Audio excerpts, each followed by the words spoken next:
All right. What is up, my peeps? Joshua Smith here with another GSD Mode Podcast Interview. Every single week, I interview top real estate professionals, top entrepreneurs, and strip top badasses out there dominating their space. And today, guys, got another rockstar guest here on the show. Actually, this is round number 2, and super stoked and honored to have my good friend Kevin Kauffman back on the podcast. What up, brother? What's up, brother? How you doing? Yeah, doing awesome. I mean, this is twice in a week. Number 2 on the podcast. This is round number 2 for you on the podcast, but then twice a week we've been able to connect. So this has been awesome. Yeah, dude, this is cool. I mean, it's funny because obviously we live relatively close, but hadn't had a chance to connect in a while.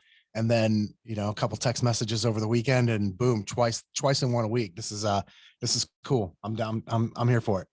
Yeah. And I don't think any of our anybody that watches and listen to this podcast operates from this mentality, but just in case there are any of you watching, listening that do, I think that, our relationship is, a great, I guess, just showcase of the power of not operating from a place of scarcity, like, so many do in our industry. I mean, we have competitive teams, we're in the same market, but we've developed this friendship. We've been able to mastermind, learn so much from each other, and both have gotten better from it. Well, I shouldn't say. I know I've gotten better from my relationship with you, and I've learned that. So, so I think there's so much power in that, man. And unfortunately, so many operate from that scarcity mindset, dude. And I get it. We are competitors. When I say I get it, I guess when I try to steel man the case in the argument, I can maybe see why people would have that mentality, but I think it hinders them far more than it will ever serve them. I think it's like a natural human instinct to sort of have that mentality. But what I believe, and what I know you believe as well too, is you end up getting a lot more by going the route I think that you and I have gone, which is, let's be an open book, even with quote unquote competitors. You end up growing more because of it, and getting overall net you get a lot better. Like in fact, I believe that to be a truth. It's always been something that's been apparent in my business, that it's like kind of showed up from day one. I remember I had people come to me too, like when I got licensed in 07, middle of 07. By first quarter of 08, Fred and I had partnered up. We were teaching classes, and like for free, teaching short sale classes for free. And people are like, what are you doing? You're training your competitors. I'm like, yeah, I know. I'm not worried about it. Like I got so much more from training and giving away what I did know. Like it opened up so many doors and relationships for me that I have still to this day, 15 years later, that like I wouldn't trade for anything in the world. So I'm just a believer, man. The more you give, the more you get. It doesn't all, just like a loss, like not everything comes back from the exact same thing. Like if I did something for you today, or if you do something for me today, you're going to get repaid from it. Maybe for me, maybe not, but the world's going to repay you on some level. And so I'm just a believer, like the more you give, the better off you're going to be. Yeah. And I don't think it's hindered, I mean, if both of us are doing, hundreds of millions of dollars a year in gross volume sales and growing and expanding, and it's I agree, dude. It's all right. So you talked about you entered this business in 07, and right now, and I think that's kind of a perfect segue into just talking about shit that's going on right now, dude, and what you and your team are doing to navigate this. Because you entered a time, and it seems like we are re-entering a maybe similar time this time around. Yeah. It's funny because I remember back, when I was getting licensed, like literally so early 07, before I got licensed, before I finished school, I was still working full time. And I had friends that were like, don't do it. Like you missed your chance. Like you don't want to get licensed now. Real estate's crashing. And if I'm the guy where like, if everyone else thinks that, then I'm definitely going to do it. Right. I'm going to go against the grain guy for sure. And of course, like, now I have 15 years of experience to look back and go, yeah, I made the right choice. In fact, it made it easier for me because I started in a hard time. And, whether 2023 and 24 is going to be like, say, 07 and 08 or 09, I don't know, man. I really don't know. I think, but here's what I do believe that I know. I do believe that the next 18, 24 months, whatever that looks like, is going to be a hell of a lot different than the last 24 to 36 months. That's one thing I believe, like I would bet on that because of that. In fact, I mean, it's already changed. It's already different. Not everyone, you and I recording this, it's technically, was it December 1st? So I don't know when this will come out, but like it's already December 2nd. changed. Yeah. So that's quick, man. I wish I could turn around stuff that fast. That's amazing. But the reality is, it's like, dude, shit's already changed, bro. This is not the same market even 6 months ago. I remember talking about this in April when we still had 4,500 active listings, like, oh, things are changing. And it's just like right now, the realization of, oh shit, it's changed. Like, which to me isn't necessarily an oh shit. It's not an oh shit moment unless you've been caught not doing the right things, right? And so I'm a big believer in, this is an opportunity. Mutual friend of ours, and he's a business partner of mine, Curtis Johnson, always said, like, has been saying to us for the last few months, like, this is great. This means the passing lanes are about to get real wide. Like the ability to bring in more and more market share over the next 12, 24 months is going to get so big. And this is the greatest opportunity. If you haven't been in real estate for more than 10 years, if it's been 10 years or less, this would be the biggest opportunity of your career by a mile. Yeah, one of my first mentors in the business always told me when I first started that, good agents make more money in down markets. And it never made sense to me until I experienced my first, the great financial crisis. Then I was like, okay, now I know what you're talking about, and we have, people that are watching and listening to this podcast from all over, and even just outside of just the United States, and everybody's market's doing, everybody's seeing changes. I know Phoenix, where we're both at, is unwinding faster than most, but I remember like when I was doing REO, a shit ton of REO back in like that 2008 through 2012 kind of time frame. Asset managers would always tell me that, look, we all look to Phoenix because that gives us like almost a 6-month indicator of where our other territories will be. So, and I think that's, maybe one of the reasons, there's probably others, but why we seem to be kind of the testing ground, the sandbox for like all these prop tech companies. And, I just want to share that. So that's watching, listening, if maybe you're not seeing the changes that Kevin and I maybe are talking about right now, you're going to more than likely see the changes, right? Well, they're going to be there, whether you acknowledge the reality of the situation or not. It's completely, voluntary and up to the person, individual person. But like they're there, right? They're going to happen, and it's not bad. Like it's really not a bad thing. Like you and I talked about this the other day on my show, where you said, and I mean, I feel the exact same way, which is like, I don't want anybody to hurt. I don't want to see people go through what like I saw people go through in 07, 08, 09. Like I was all short sales. Like I was like 99% short sales.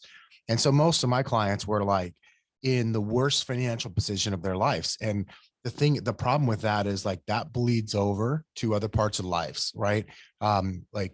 Seriously, like if you even look at the divorce rate of couples that go through like short sales and foreclosures, like the numbers are staggeringly higher than normal, and they're high enough to begin with, because it's such a hardship and it's such a stressful thing. So I don't want people to feel that. And however, I say that, and simultaneously from a business standpoint, like it's not a bad scenario for the economy to be in a recession. It's not a bad thing for us for people to, for this to get harder, if you will, or different. And I think in fact, it's a gift for us from a business standpoint. And we have the ability to help a lot of people. We have the ability to really build a solid foundation or build upon the foundation of some great businesses.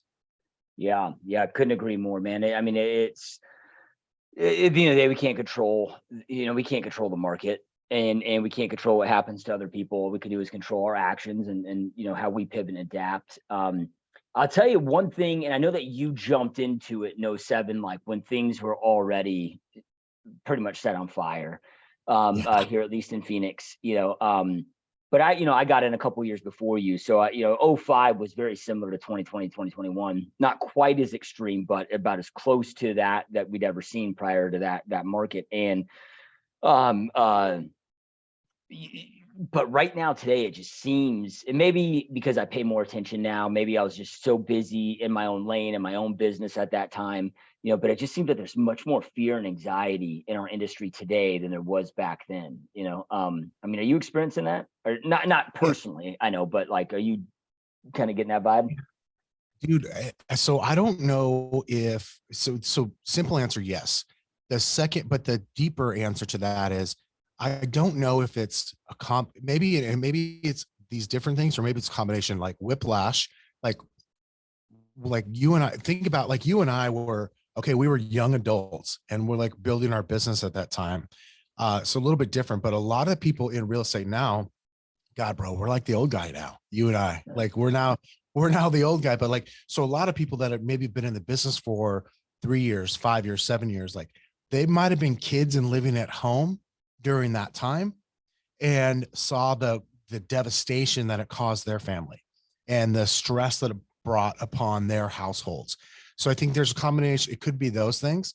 It could be the fact of like, look how much more prevalent social media is, or just media in general, even though, like media, just like traditional media, just got so much more sensationalized.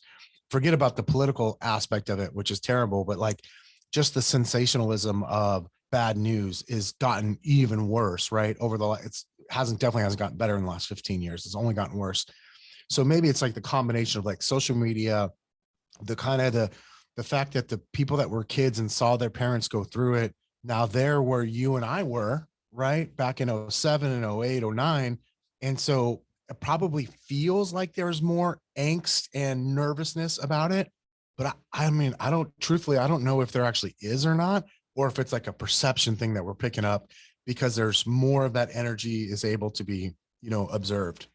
Yeah, and it could be too. And I hadn't really thought about it until you started, bringing up those other points. It's like, man, it just feels like we're just getting back to normal from all the fucking COVID shutdowns, lockdowns. And Right. then it's like, it's like we just went through all that and then boom, now we're hit with this, but let's get proactive with it, man. I mean, so like, I mean, here is, speaking specific to our market, which hopefully is a little bit of a hindsight for everybody else that's watching or listening, or maybe you're in this market as well. But man, we've unwinded fast, dude. If you look at from May, it's our listing inventory is up, three and a half, X.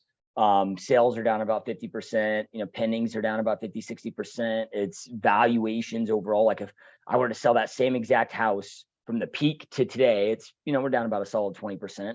I mean, things are changing fast here, dude. What are you guys doing to adapt, and what have you done to adapt?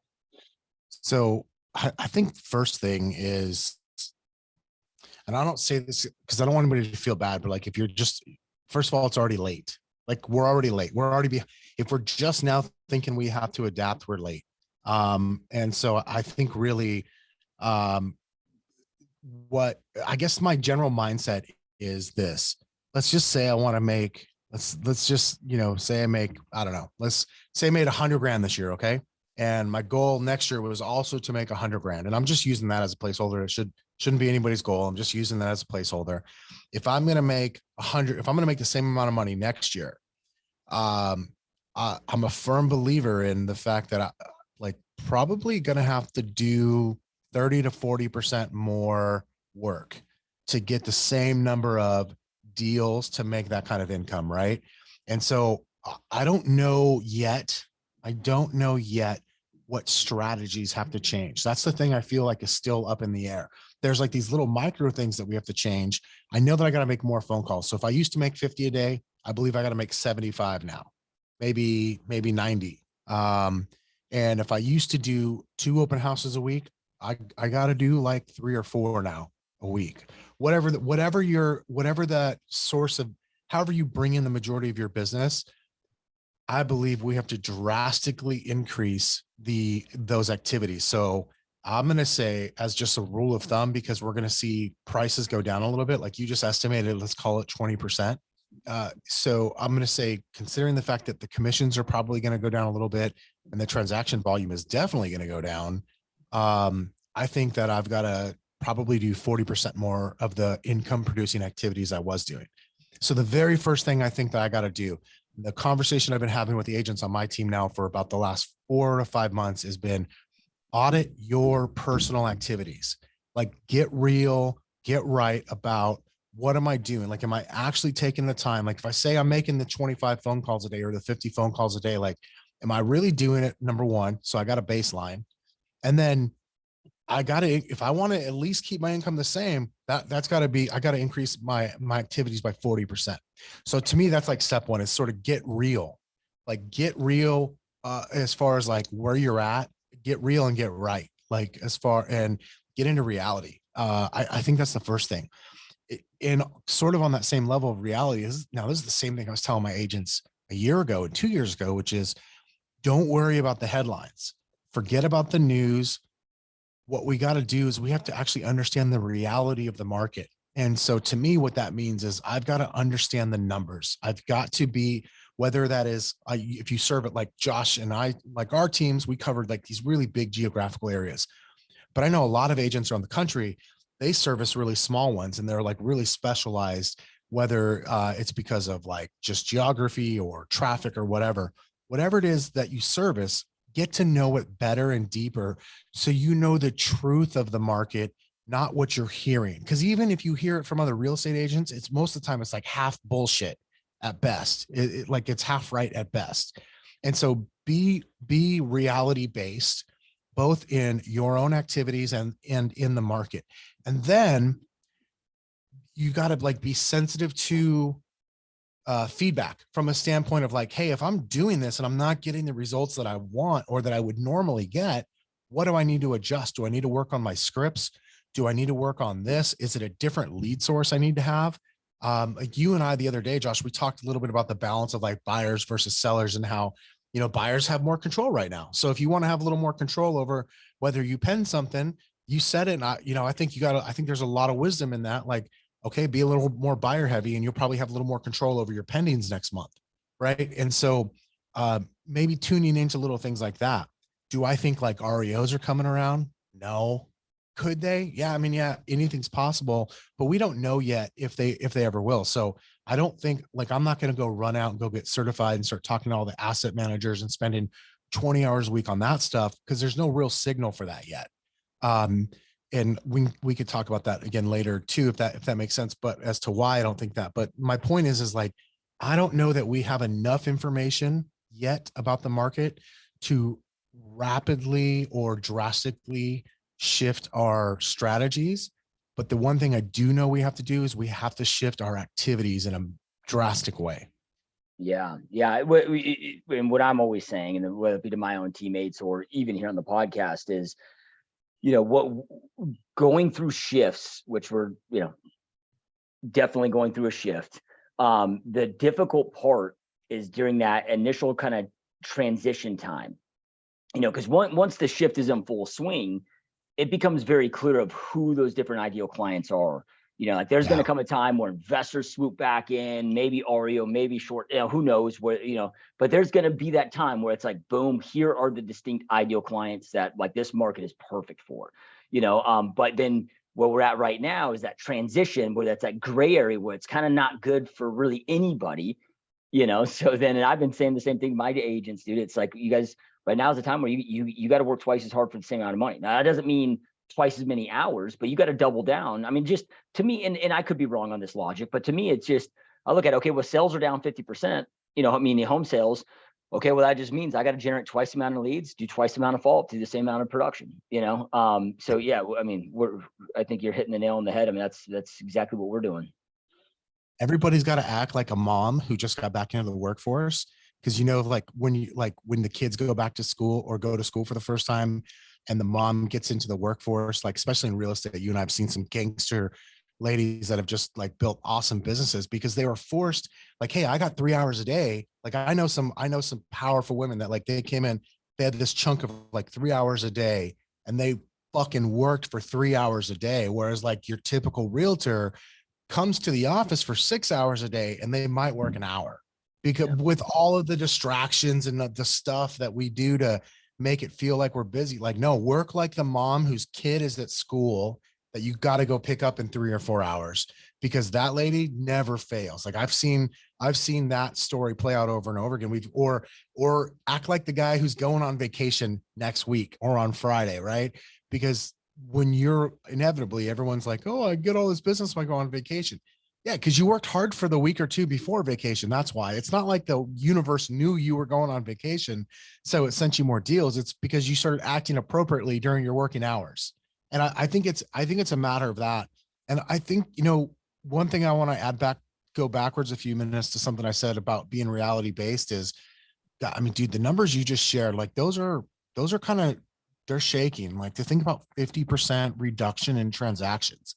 But here's the way I look at it to go, doesn't mean my business is going to shrink 50%, because in order for me to hit my goals, like in Phoenix, I mean, that means we're still selling 4.5, 5,000, 6,000 homes a month.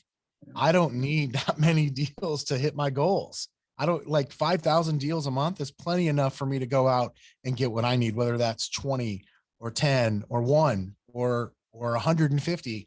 I can get those are all much smaller numbers than the 5 or 6,000s that are happening in the marketplace. Someone's going to transact those. Why not me? Yeah, and something that we talked about on when we spoke on Tuesday on your podcast, and I don't know when that's is going to come out after this one. So, but is that the amount of disengaged agents, agents that just allow them, and team leaders and brokerage, owners as well, but the amount that allow themselves to get, disengaged, discouraged, depressed, the amount that, and that's just of those that figure out a way to hang on and keep their license. You take that in a combination with the amount of agents that just say, peace out, don't renew their license, drop out altogether. Like here in Phoenix already this year, we've had, we're down 30 or just over 30% as far as agent count.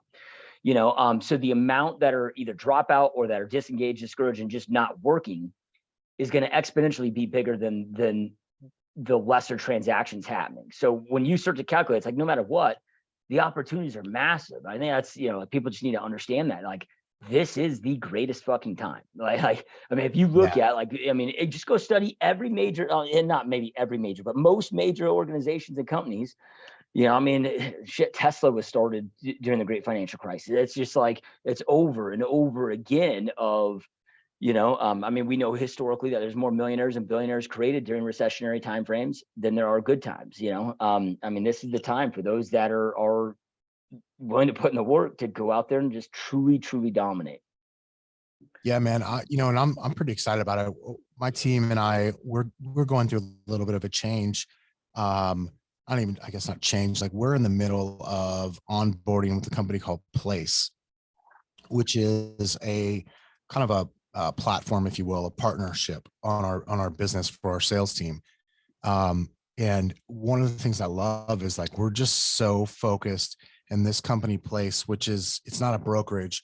We're just so focused on those fundamental things that you have to do. So the founder is a good friend of mine, Ben Kenny.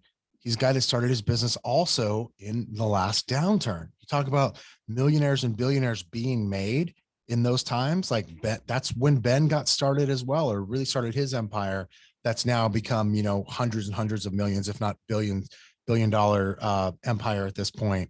And like, we're hitching our wagon, because I do believe the other thing that's going to be important to kind of not just sort of get through, but survive and thrive over the next couple of years is partnership. Like, it doesn't have to be official partnership, but like, I think of like all of the people that you've coached, bro. Like, you've probably coached thousands and thousands of agents. In a way, they've partnered with you because they've said, hey, come in here, and like, you're like, I'm going to give you everything I got. But you gotta take it, but I'm going to give it to you. And that's a partnership. Right. And so I think partnership is going to continue to become such a big deal over the next year or two for the people that want to come out of this on the other side better off than they came into it. And so we're pretty excited about that, because I think everywhere we can lock arms, again, going back to what you and I started talking about, the fact that we share ideas and we would help, like I would help you. I would come talk to your team in a minute. You would come talk to my team in a minute too, if I asked you to. Even though we're quote unquote competitors in the same marketplace, we both know that if we give more, we're going to get more. And so I think partnership is going to be just something that continues to show up as a bigger and bigger advantage to people in the industry who embrace it. Yeah. What's interesting is, I mean, every mega producer that, I'm having conversations with right now during this time is when I'm asking, like, what are you doing? Right. It just circles right back to we're buckling down on the fundamentals. Now, these are things that, like, these are just fundamental things that we should always be doing. But as Warren Buffett says, when the tide goes out, you see who's skinny dipping. It's easy to get laxed and lazy on the fundamentals when money's just pouring in the door and clients are just coming in, but it's really, it just comes back to, there's no magic pill, dude. It's the basics, man. But being disciplined, being strict, execution. Yeah. Being on, like, and being, like you said, like, it's like mastering. There's no there's no secrets. Like, there's nothing new, right under the sun. It's really, I think that's the boring part. Fred and I yesterday, man, we're going to lunch, and we just come out of a meeting, or he was in a meeting, I was in a different one. And we start talking about, the subject came up about building wealth, like literally, like, kind of building long-term sustainable wealth, whether through real estate and or other things. And he had just shared with me, he gave some advice to somebody that's close to us about, like, hey, like, the secret is you make a certain amount of money you need to live off of. There's a certain amount more than that. Like, you invest, you buy assets, in this case, we happen to be talking about like real estate and a few other things. And then you wait. Like, it's really, like, this isn't that hard. I think the hard thing to accept is that it is simple, but it just takes execution and time. And when we give it the time that it needs and we execute it the way that we should, we give it the execution that it should have. It's kind of an unbeatable combination when you think about it, but it's not very sexy. Yeah. I mean, it's no different than, it's like, like people when I was a personal trainer, it's like, dude, like, none of this shit is hard. You eat XYZ, you work out, like it was all simple, dude. There's no special supplement. There's no special, pill that's like, yeah, you got to get in the gym or do some type of physical activity, and you gotta, eat clean, and you gotta consume less calories than you burn a day. You do that, like, you're going to get in great shape. There's nothing, It's so true. Like, if you make more money than you spend, you'll have leftover. Dude, it's literally the same. It's actually literally the same recipe, right? And I think that's true in business. And I mean, because what we're doing, I guess, obviously you're in the software space too, so maybe a little bit different there, but on the real estate sales space, or in the recruiting space of real estate agents, like, this really isn't rocket science. We're not iterating on anything. Like, or I should say, we're not revolutionizing anything or changing anything. We're making tweaks. We're iterating on something. But most importantly, the thing that we're doing for those that are winning is just executing on the damn basics, day in and day out. Yeah. Okay. So you said a couple of things earlier I wanted to follow up on. One, you were talking about, like, really getting to know your market, not paying attention to the news, not paying attention to those headlines, but like, just like becoming that expert, that guru, I guess, if you will, in your own market. What are ways that you guys do that? I mean, is it just paying attention, like you just go city by city, digging in the MLS, or like, what are ways that you find can be effective to gain that kind of hyper local market expertise? Well, we're really lucky here in Phoenix because we have the Cromford Report, right? So Mike Orr and Tina Tambor, who put out the Cromford Report, they put out amazing, not just the numbers that make it easy to dig into whatever segment you want, or even just the overall population, but then they also go in and, like, have the daily observations. So I think we kind of have a cheat code to that here in Phoenix, but I digress. Even if it wasn't in Phoenix, like, I haven't really been to a major metro area that didn't have some sort of like stats expert, like whether that was like an employee at a title company or an employee at a lending company, something like that. Like, there, in every market I've ever been in, there's always someone who's like, oh yeah, that's the stat guy, or her, she's a stat girl. I think of this girl, Megan, in Denver, that I know that works for a title company. Like, everyone knows her as like the numbers guru, right? Here in Phoenix, we've got the Cromford Report. So there's somebody like that in pretty much every market. Now, some people are going to be like, well, we don't have that here, wherever here is. And which is one of two things. Either, yeah, you actually do, you just haven't paid attention yet. So like pull your head up out real quick of the circle that you're always in and go look for it. And if you truly don't, then just become that person yourself, and you can get the data's available in the MLS. Like there's very few states where you can't get the data. I guess there's some like New Mexico where it's like non-disclosure type of states, and not all of the information is as readily available as like we have it here. But for the most part, it's out there. You just got to go look for it. And I think just having the simple practice of 5-10 minutes a day, 15 minutes a day max of like reading through those stats and those numbers, right? So the thing I do here, and the thing that we do with our team in Phoenix, is at a minimum, we're going to read the daily observation from the Cromford report, and usually a graph or something from one part of the Cromford report, whether that's on a specific city or just sort of an overview on certain stats as it's broken out across the Phoenix metro area. It's not a big investment of time, man. Like it's 5 to 10 minutes usually. Yep. 100%, dude. So, well, I got one more question here for you on the market, and then I want to get into talking about recruiting, and with recruiting to two aspects. I want to talk about, you're recruiting for your team, but then also, you're with EXP. You guys have built a highly successful downline, and we have a lot of listeners. I got questions, even though I'm not with EXP, I get questions all the time on it from listeners, and whether somebody be with Real or Canzel or there's other types of where it makes sense to build those downlines now in our industry. So, but last question here on the market itself. You said earlier that you haven't seen the signs of like REO or short sales, and I haven't either. And I think we talked about this in your podcast of yeah, we're kind of starting to do some training. When I say this, like 1% of our time on training, but rehashing out some of the old short sale stuff, like just being prepared just in case it comes,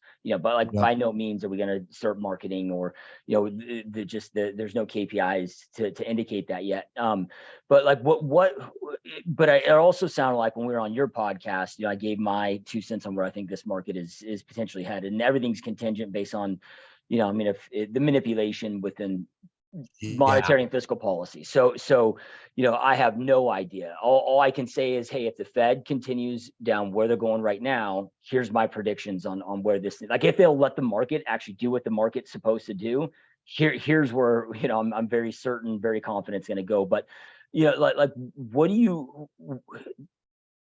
are your, I guess, overall thoughts and predictions on where this could be? And I know we never have a crystal ball, so nobody's going to hold you to this, but it's a question that I'm sure you're getting asked 100 times a day. I get asked 100 times a day. Everybody's wondering. So thanks for already giving me the disclaimer of not going to hold me to this. Here's my hunch. Here's what I'll tell you what I think I believe. I think I believe that there's going to be a hell of a lot less transactions next year being 2023. I think that, if we're averaging around 6 million or so transactions a year now, we're going to be somewhere in the mid to high 4 millions. So like, that's a pretty sizable, I think we're gonna have a pretty sizable reduction in just the total number of transactions. Are the prices going to drop? I think, dude, actually, I think you nailed it. Like the way you explained a crash, if you will, there's a difference in like, if inflation is say 10%, and I'm not saying inflation is 10%, I'm going to use an example, but if inflation is 10% and my appreciation on my house is only 3%, which has been like, a long, like steady number, then I'm losing 7% a year. Right. So so that means that gap is getting wider and wider every single year. So I think that's a potential problem coming up for sure. But what it doesn't mean is, it doesn't mean like, hey, if my house is worth, I don't know, $500,000 today, I don't think it's gonna be worth 250 in a year from today, like what we saw in 07 and 08. Again, things can change. And I think a lot of this has to do, to your point, on what's the monetary policy, at what level does the Fed and the government step in to prevent things, and kind of how many strings do they pull? Because that's really what it's all contingent upon. Because if they didn't pull strings, like it would just go to hell in a handbasket like yesterday. So what I think is we're definitely going to see a lot fewer transactions, is my hunch. And I think that prices are going to probably remain somewhat consistent. So I think depending on market areas, you could see it go up a little bit, a little percent or two or three, down a little bit, a percent or two or three. But I don't anticipate anything drastic unless something else drastic happens that sort of causes it as a domino. Um, that's my hunch. I'm not a big believer right now in REO because I believe that even if there was a shit ton of REO, and you pointed this out the other day too, like Blackstone and all the other hedge funds are just going to step in and buy them direct. Like why would the lenders and the investors bother to deal with us as real estate agents again and their asset managers when they don't have to? They could just sell these directly to these funds, because something that's dramatically changed since 07 and 08 is what people don't realize. Yes, there's always been mom and pop investors, but single family residences was not an asset class prior to like 2011, 2012.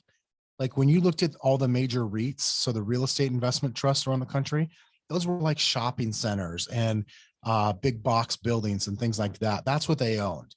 Now they own thousands, hundreds and thousands and tens of thousands of single family residences. So there's fact that there's this brand new asset class that Wall Street has an appetite for, tells me that we're probably not gonna have REO because they'll step in and literally just buy them all, because at a certain rate that like they'll buy them all. It just makes it easier for everybody. On the short sale side of thing, I think that it's easy to forget that for a short sale, it could be for like someone can be behind on their payments, but the one thing that has to happen for sure for a short sale is the word short, which means the house has to be worth less than what they owe. And excluding the people that have, say, purchased in the last 6 months, almost everybody without question has equity. And there's more people now than at any point in history that are quote unquote equity rich, is a term that's used to describe people with 50% or more equity in their home. Like there's more of that than ever before. So even if someone can no longer afford the payment, they can put the home on the market, sell it, and actually walk away with some money in their pocket. And so that leads me to believe the short sale piece, if it does come back around, just won't be so drastic. It'll be mild. I mean, but again, I'm saying that short sales have always been here. They always will be. They're never going away. But I'm just not anticipating, thousands and thousands of them on the market at any point. And again, one change in policy and I'm going to be completely wrong. Yeah. Well, and I don't have a way. I mean, at least I'm not going to take the time to find a way to go out there and fact check this. But I heard the CEO of Keeping Current Matters come out the other day and talk about that the average U.S. household has $300,000 of equity in it. So yeah, I mean, to your point, it's a lot of that's got to be eaten up.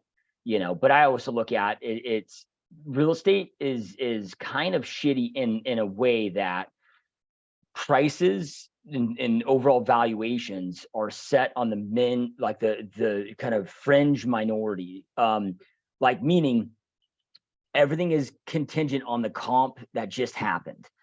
So it takes when you were breaking, okay, we have about 18 million total foreclosures and the great financial crisis, and it might have been slightly above or slightly below that, but even if it was 20 million or 15 million, it could pick a number.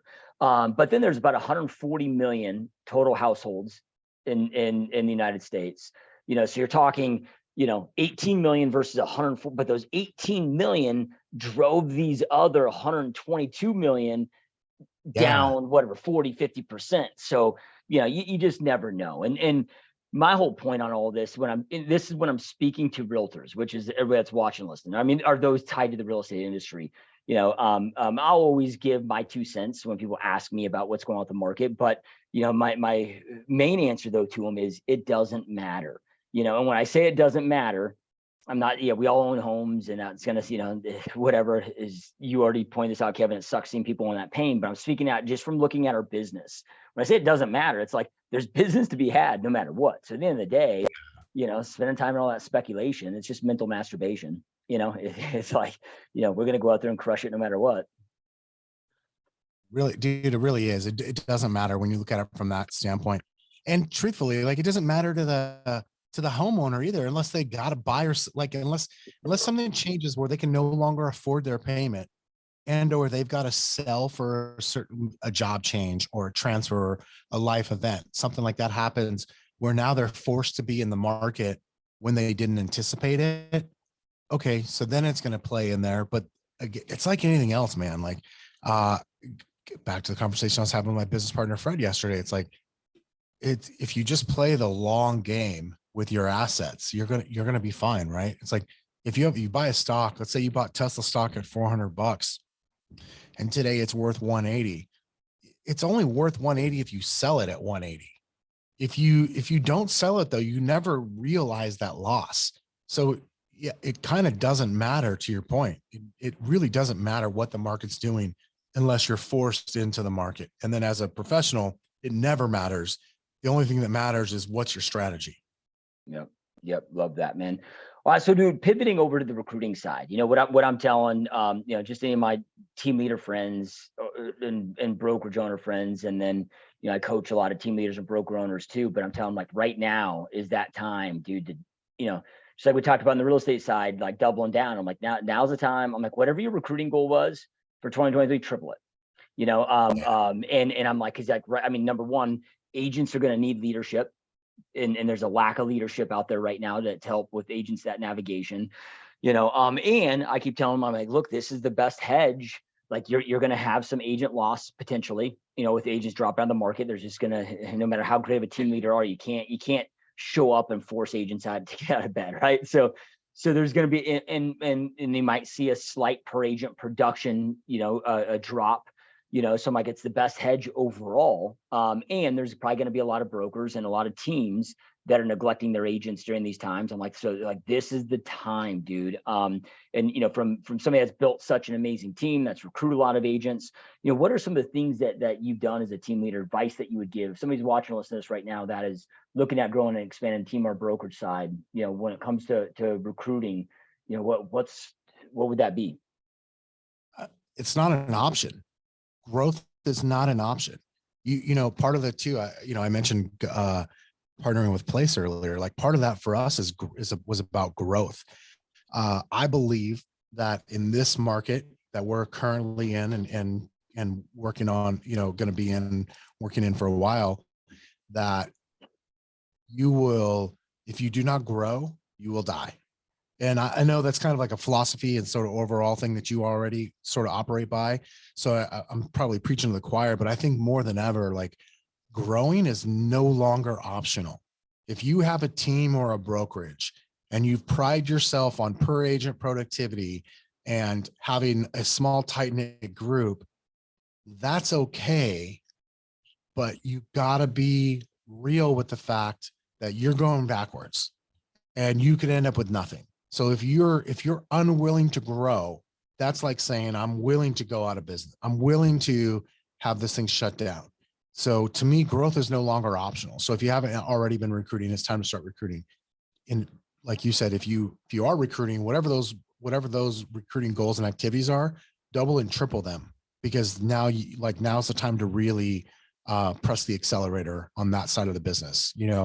That's just, to me, bottom line. I'm a firm believer in, if you look at the profitability and the income of a team or a brokerage, it's with the people. Like it's always about the people. Like you're probably not going to train.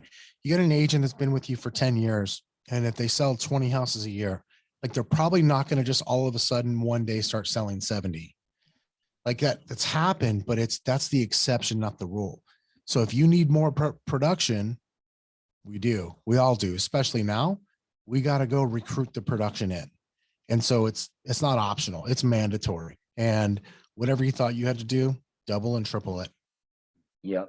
For somebody that's struggling though, like that gets that concept that maybe is struggling on the recruiting side. Like maybe they just don't, because I see this happen all the time with teams and brokerages where it's like, I mean, they got really good with, buyer seller side, lead gen, lead conversion, but then they struggle on the recruiting side. Like they don't really necessarily have a playbook or a game plan of that. And I know that this could turn into a 100-hour class that you and I put on, but what would some advice be, or from like a lead gen / kind of, process that you follow that have worked really good for you and or are working good for you for recruiting? So one of the things I've always noticed that showed up for me on the recruiting side and on like sales side and our sales team has been like, our business comes from two main sources: internet leads and referrals. Like that's the end of the day. And so it's strangely enough showed up the same way on the recruiting side of the business. So I've really leaned into those. When I say internet leads, I mean like, it could come through a service like I'm not plugging them, but say like a Wise Hire or an Indeed or some sort of job board, right? Or it could be, I think you and I both know this, like the more you teach, whether that's like in person or virtual, like through a podcast or through videos, et cetera, like the more you put out there, that actually creates more and more opportunities as well to meet new people. Because at the end of the day, recruits are just like buyers and sellers. There's people you know, and there's people you don't yet know. And that's everybody is classified into one of those two things. So you got to have a game plan for the people you know, got to have a game plan for the people you don't yet know. And I think, probably what I see most often, Josh, the person that just hasn't clicked for, it's because they haven't actually committed to it. They're too busy, helping people buy and sell real estate. And I get it. Like for a lot of people like that's how they eat. Like they're not eating without that. But the problem is if you never take enough time out of that, stepping out of that world and into the world of talent, you're never gonna master it like you did buyers and sellers. And so I think it's just a matter of like actually committing to it. I remember when I first committed to learning the art of recruiting and hiring, I sort of drew the proverbial line in the sand and said, this is what I'm going to spend my days doing until I figure this out. And I just did. Yeah. Yeah. Love that, dude. Yeah. And, like when I'm having those conversations with them, I'm like, okay, well, obviously you've gotten busy to the point where, you're at a point where you could start growing a team or a brokerage, so you're with the assumption that, okay, you're good at getting and converting buyer leads and seller leads. I'm like, it's the same concept. I think where so many people get a disconnect is they think that all of a sudden, because they're a team leader or brokerage owner, that they're like the game is different. I'm like, the game's always the same. You're either recruiting buyers, you're recruiting sellers, you're recruiting agents, or you're recruiting top talent to do those things for you. Like do you have a CRM? What's your lead gen strategy? Consistent leads that you're pumping in for those agent leads? What's your consistent follow-up strategy? What are you dripping on them? Like, what is the play? And you just do that day in and day out, just like you did for buyers, just like you did for sellers. You recruit an agent a week at a minimum, and next thing you know, you're crushing. Yeah, it's so funny how simple it really is when you look at it. Like it's not complicated. I think that my buddy, I mentioned him earlier, my buddy Ben Kenny shared something with me years ago. Kind of pissed me off the day he shared it with me, but it was really smart. And he sent this to me after he was on the phone with him one day, and I was probably just complaining about something. Not probably, I know that I was. And he just sent me a text afterward with this picture, like basically with a meme. It says, we use complexity to justify our inaction. We use complexity as an excuse to not take action. Like we and that's dumb. Like that but you can see it. It's easy to see it spot in someone else. It's sobering to spot it in yourself. Yeah.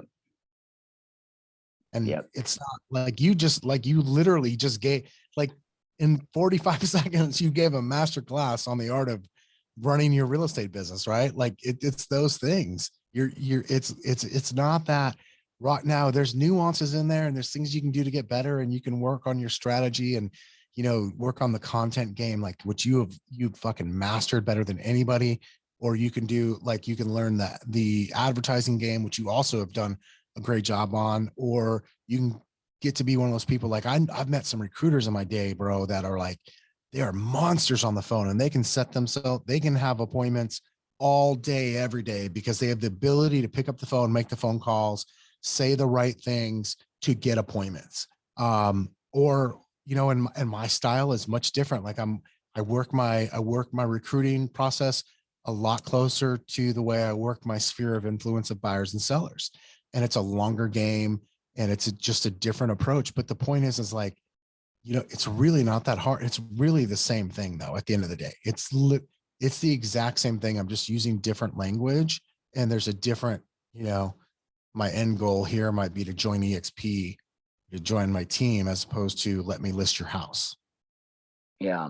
Yeah. I love that, dude. So then, speaking of EXP there, and whether, and maybe it's different, but whether somebody, has a team or they're an individual agent, but they want to take advantage of the rev share, because I mean, to me, it's like, that's an attractive feature. And I know individuals like yourself and others that are making a lot of damn money on that rev share.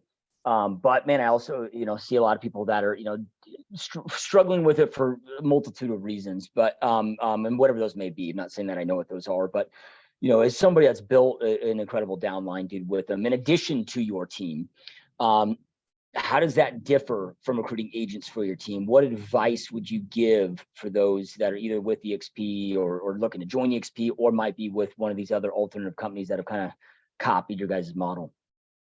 So I would say the number one thing to remember is it's not about the model. And I can prove that, because a lot of people be like, and I'm saying that, like, I personally believe that EXP is the only company that truly cares about the future of real estate agents. I firmly believe that. I believe that we have the best model in the industry. But at the same time, I also believe the model doesn't mean anything. Like, it doesn't matter, because if the model mattered, like if truthfully the math of it mattered, we wouldn't be at 85 or 86,000 agents. We'd be at 500,000 agents already. I mean, this company has been around since 2009. People think that it's new because it's really grown exponentially in the last 5-6 years, but it's been around for 14 years, whatever it is, 13 years. Shouldn't do public math. So my point is like, it's really not about the math. It's really not about the model. It's about the people. It's always about the people. Just like we talked about on the team, recruiting to the team a minute ago, it's always about the people, and it's about the community. Because like some people, you can literally show people the math, and it's not hard to do. 1 + 1 is always 2. But if there's not, like, you got to understand, when you're recruiting somebody, you're effectively saying, leave your tribe, leave the people that you love you, and come over here. Like, that's mentally and psychologically, that's a tough thing. That's why, like, our friend John is so brilliant on the game of recruiting, because he's always like, you got to give people an experience of what it's like to work with you before they work with you, right? Because what that is doing is psychologically and subconsciously teaching people what it's going to be like when they come into your world. And that's truthfully the game when it comes to, I'm going to just say EXP, like that type of recruiting, right? Is because you're trying to give people a new home. It's truthfully about the people. It's never really about the numbers. There's always a small percentage of people that will look at like you and I might look at the numbers and go, like, I was like, oh yeah, okay, let me see, carry the 2. Yep, it's 3. Like, those numbers work. I'm doing that. But that's always such a small percentage of the people. I mean, think about your buyers and sellers. What percentage are investors that don't care about anything emotional and only care about the spreadsheet? That's a small percentage. Same thing with agents.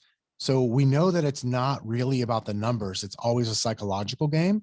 And so we gotta remember not to talk about the model until we know what part of the model that person's interested in is truthfully what their problem is, or like where you can help that other person and be a resource for them.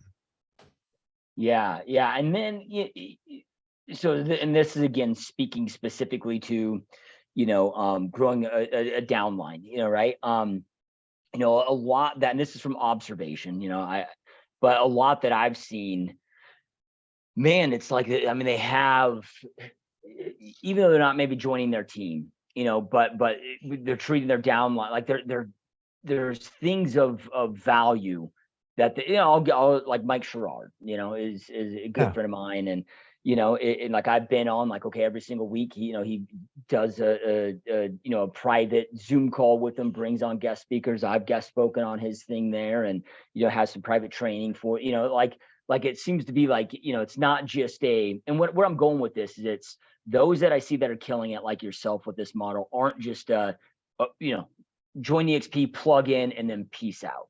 It's like there's a continued ongoing vested interest that offers that they're getting more support, more help, more training than they are with, XYZ, I mean, is that like if you were like, okay, the EXP agents that are recruiting, because there's a contingent of them that some will say that maybe give the model a bad name because it's just like they're just out there, just right there is that out there. I mean, but like, what are they doing wrong? And like, what are guys like you doing right? I guess is what I'm trying to get to. Of, for those, again, these are speaking to our listeners that are, like with EXP, with that model, or want to join, that are thinking about building that downline that's attracted to them, that want to have big success with this. I think that, so I think you'll relate to this too. So I'm not picking on KW but I just know the language there because that's where I grew up. Like, say, take a team leader from a KW or an office manager from a different model, right? With the recruiter, the person in charge of recruiting. Mostly they don't do well at EXP because they're used to recruiting. Like you said, hey, here, recruit to the company, plug in, and I'm out. That's not what has built EXP to where it is and to where it's going. It's the community. And so when you talk about, so like what do I twice a week I'm running a Zoom for our people. One day a week it's about recruiting and revenue share.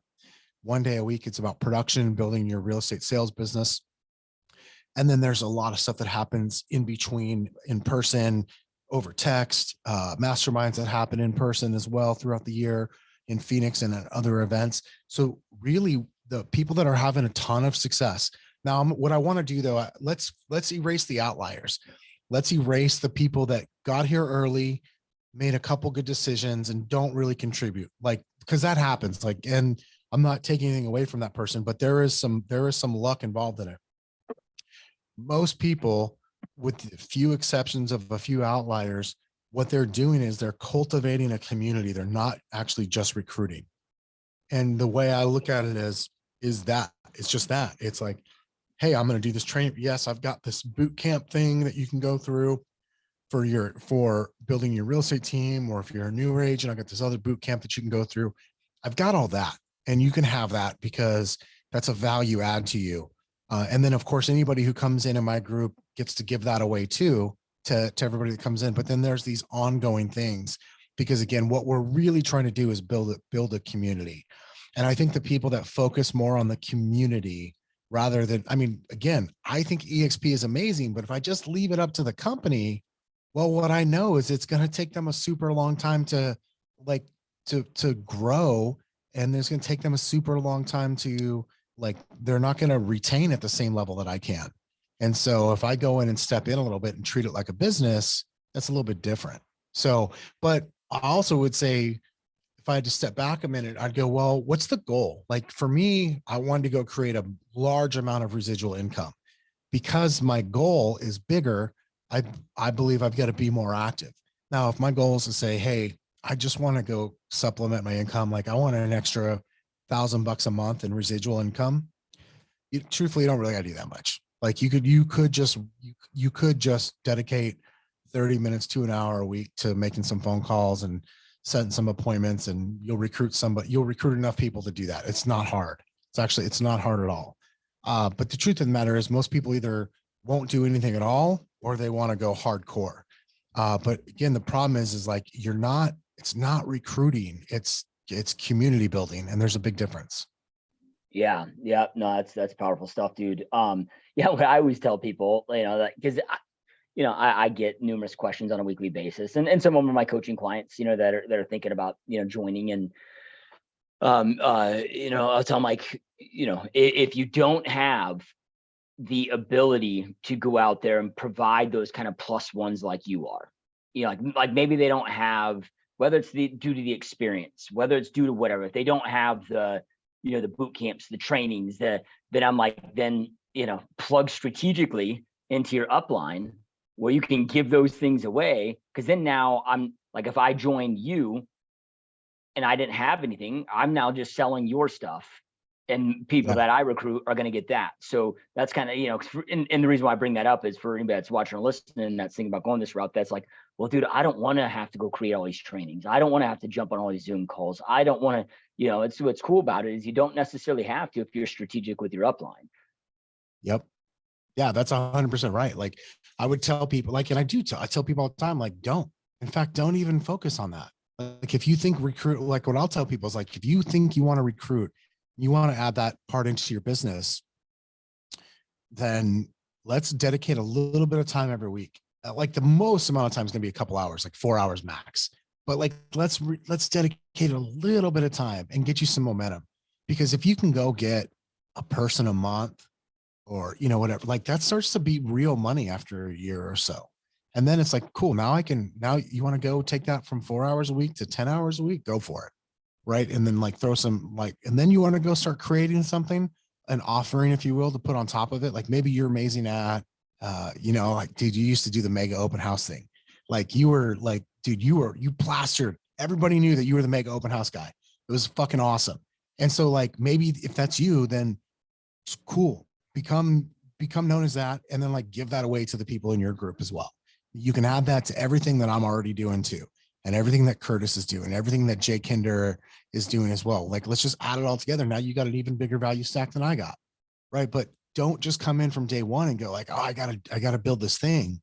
You really don't. Just plug in, become a member of the community. So you know what that is. And then just invite some people in. Like, we'll help you. Like, cause there are some of us that have a lot more time to dedicate to it, to where we can do most of the heavy lifting for you. So just come on over, let us help you with that. And then once you have some money coming in monthly, that's significant for you, whatever that number happens to be, then you can then you're making a decision from a place of power and authority, not because you have to or just want to. Yeah. And from the conversations that I've had, and this, may be true, may not be true. That's what I'm asking. But from the conversations that I've had on both, like from those that I've talked with that have had a great experience, and also on the flip side of that, those that I've talked to that haven't had a great experience, it seems like the difference really is picking the right upline. And I mean, that's my number one piece of advice when I talk to people about joining there. If you're sold, like if that's the path you want to go, then like this is it seems to me the most important next decision then that really is going to determine so much of your success. Like, is that from I'm an outsider here, is that a correct assessment or am I off? Yeah, I'm gonna give a disclaimer. Okay, we have a mutual homie, Leo Pareja. Leo Yep. he's an executive at EXP now. He's chief strategy officer. My dear friend, so I don't want him to hear me say this, but like, yeah, I'm going to share it with him. No, just kidding. Like the company doesn't want that to be known. Like, I do believe the company is great. And but it's such a big if somebody just plugged into the company and really plugged in, they could get so much out of it, their upline wouldn't matter. However, almost nobody's capable of doing that. And so the reality is, yes, it matters who your upline or your community is, because that's who you're going to ultimately end up spending the most amount of time around. And the people that work for the company and some of the old timers that were there early, that kind of got there because they were smart, they saw something early or they took a chance, whatever. They maybe don't love to hear that reality, but it's true. And I know it's true because, again, the company would have been much bigger than it already is a long time ago if that wasn't true. But it matters who you're around, who your sponsor is, and who because then that's going to determine the amount of the type of interactions that you have. It just matters. But what's funny is, at the same time that a lot of people don't want to admit that, the fucking company was designed that way. Glenn literally designed it like that. I heard him say this on stage about a year and a half ago. He said this company is ultimately, it's an experiment in distributed leadership. That's what it is. Like, it's just the leadership is distributed amongst the agent base. And so you get that, like, that's just true. And they're like anything else, man, there's good and bad with it. But the reality is, all I can do is control what I can control. And so I'm going to do my best to create a great environment for those people in my world. I do my best to give to some of the people that are not in my downline, that are at the company and friends. Like, we'll do stuff to help each other out, help each other's groups out. Like you mentioned, helping out Mike, doing some of his stuff. Like, I haven't specifically with Mike, but like if Mike ever asked me, and there's definitely other groups where it's like, we've kind of traded favors as far as like contributing to each other's groups and stuff, like, absolutely. But the reality is like, I'm going to spend most of my time on with my people that are in my business, because, and for the people I'm trying to bring in, because that's going to determine income, right? Yep.